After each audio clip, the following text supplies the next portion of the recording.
मो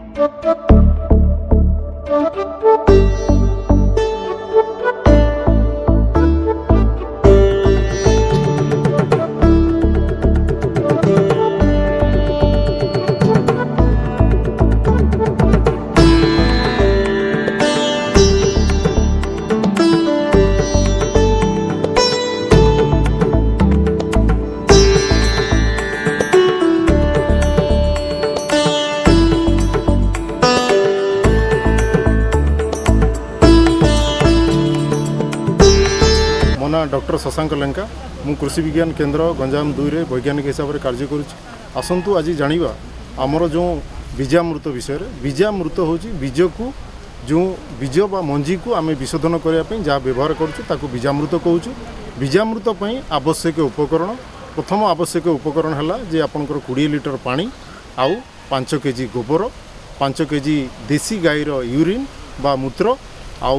आपंकर 300 रु 400 ग्राम फॉरेस्ट माटी आउ आपणकर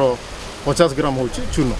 तो प्रथमे आपण प्रोसेसटा होची जे प्रथमे आपण कौन करेंगे ना प्रथमे गोटे पात्र में 20 लिटर पानी नेबे एवं से 5 केजी गोबर को आपण से 5 गोटे कनार बांधिकी ताकू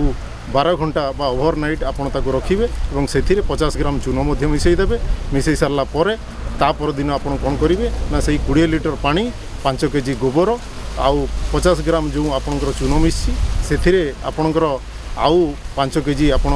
यूरिन मिसेबे आउ ता सहित आपण कौन करेंगे ना से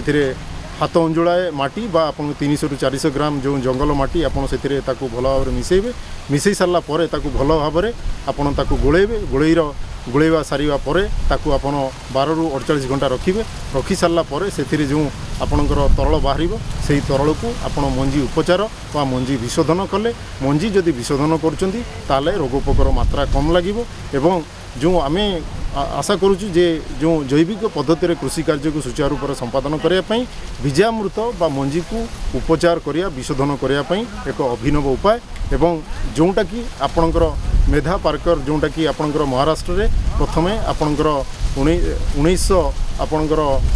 89 रु 95 पर्यंत से आपरे अध्ययन करथिले एवं जोटा कि सबुज विप्लवर एक विकल्प रूपे परिगणित एवं आ द्वारा कौन हम चाषी भाई माने जो चाषी भाई मानकर संबल कम से माने बीजामृत करी ताकू मंजी उपचार पई व्यवहार करि परिबे।